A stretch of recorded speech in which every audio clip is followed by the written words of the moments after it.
तो आज तक वही आप लोग नहीं कराए, लेकिन ज़्यादातर देखेंगे कि आहत पर रोड के किनारे या दरमजरुआ ज़मीन पर दलित लोग बसे हुए हैं। सरकार एक कागज़ के टुकड़े के एवज में पूरे बिहार में बुलडोजर लेकर करके दलितों को घर को उजाड़ने का काम कर रही है। ऐसी सरकार को हम लोग बताने के लिए और माननीय उपेंद्र कुशवाहा को विचारों को जन जन तक पहुंचाने के लिए आज हम लोग गया से शुरुआत करने जा रहे हैं। मित्रों, आप लोग जानते हैं कि जो सरकार चल रही है, सरकार की नीति और नीयत दोनों में बहुत ज़्यादा डिफरेंसेस है। बहुत दुख लुभाने बातें करते रहे हैं। आज इसको एजुकेशन की बात करें, शिक्षा में घोटाला इनके पास हुआ। हमारा छात्रवृत्ति की जो बात हुई उस छात्रवृत्तियों को आपने रोड नहर बनवाने का काम किया। आज बताइए, सरकारी स्कूल में 99% गरीब के बच्चे पढ़ते हैं और खास करके दलित के बच्चे पढ़ते हैं।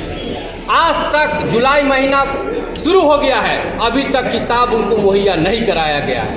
ये सरकार वही पुराना नीति लाना चाहती है जो राजा महाराजा का नीति था कि इनको अनपढ़ रखो, जाहिल रखो और राज करते रहो। इन्हीं बातों को मैं बताने आया हूँ। ये सरकार पुराने दिनों को, राजशाही जिंदगी को फिर स्थापित करना चाहते हैं। इन्हीं सरकार को आगाह करने के लिए आज हम लोग गया के धरती से एकत्रित हुए हैं। मैं अशोक राम, अनुसूचित जाति प्रकोष्ठ, बिहार प्रदेश। और यहाँ पर इस सरकार को सोचना होगा और जानना होगा कि आप एक बार सोचिए उन दलितों के बारे में।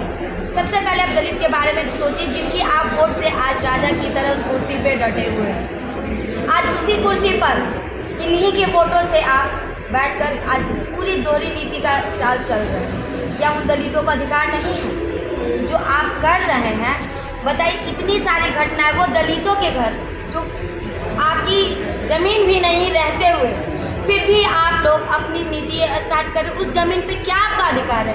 बताइए, केसरी हिंद की ज़मीन पे भी अगर आप कहते कि ये हमारी ज़मीन है तो सरासर गलत है। और जब केसरी हिंद की ज़मीन है वो सरकार की ज़मीन होती है। सरकार से क्या आप एनओसी लेकर आते हैं? क्या है आपके पास? आप दिखाने का काम कीजिए इस मीडिया को सामने, या जितनी भी दलित की जनता है उन लोगों के सामने दिखाइए कि आप उनकी ज़मीनें किस हक से ले रहे हैं। आप सोचने की बात है। आज वो दलित लोग पढ़ाई में भी देखिए, आप गवर्नमेंट स्कूल में जाइए, कहीं भी आप लोग देखिएगा तो डीएम का बेटा कभी गवर्नमेंट स्कूल में दिखेगा आपको? जिस जगह से हमें वहाँ तो हमें नहीं दिख रहा है आज तक। तो आप सोच सकते हैं कि यहाँ पे आपको मुड़वा में भी देखे होंगे वो दलितों का घर तोड़ा गया किस तरह से। वो सरकार को नहीं समझना है क्या? यहाँ पे जो आए हुए सीओ हैं, जो वीडियो आए हुए हैं मुड़वा के जो गाँव में, देखिए आप जाकर कि वो दलित लोगों का घर किसी भी जगह पे अगर आप 25 वर्ष से या 30 वर्ष तक उस जगह पे रह जाते हैं तो सरकार को सोचना पड़ता है एक बार बेघर करने के लिए। आप तो बोलते हैं कि 3 डिसमिल ज़मीन देंगे, कहाँ गया आपका 3 डिसमिल ज़मीन? पहले तो आपको अगर ज़मीन भी ज़रूरत थी तो उनको ज़मीन देनी चाहिए थी, उनका घर बनाना चाहिए था। इस बताइए, बरसात के मौसम में और गर्मी के मौसम में कब कहाँ जाएगा वो बच्चा ले लेकर गरीब आदमी? आपके घर या डीएम के घर एक बार रहने के लिए दीजिएगा? आप नहीं दे सकते हैं। एक दिन किसी का गुजर बसर करना आपके लिए मुश्किल है और अधिकार आपके बस में है ही नहीं। आप तो छीनने का काम करते हैं। इसी को लेकर आप लोग? बिल्कुल, हम लोग इसी को लेकर निकले हुए हैं और हम बताएंगे इस सरकार को भी कि जो हमारे उपेंद्र कुशवाहा जी माननीय राष्ट्रीय अध्यक्ष महोदय हैं, इनकी बातों को समझिए, इनके विचार को समझिए और आगे उनकी हाथों को मजबूत कीजिए, जिससे कि आपको कॉलेजियल सिस्टम में भी वो आपको सबसे पहले अगर यहाँ पर आवाज़ उठाने का अगर काम किए हैं तो सिर्फ और सिर्फ उपेंद्र कुशवाहा जी आवाज़ उठाने का काम किए। मैं हंसपुरा दक्षिण क्षेत्र संख्या 4 से जिला पार्षद हूँ, पुष्पलता मेरा नाम है, औरंगाबाद।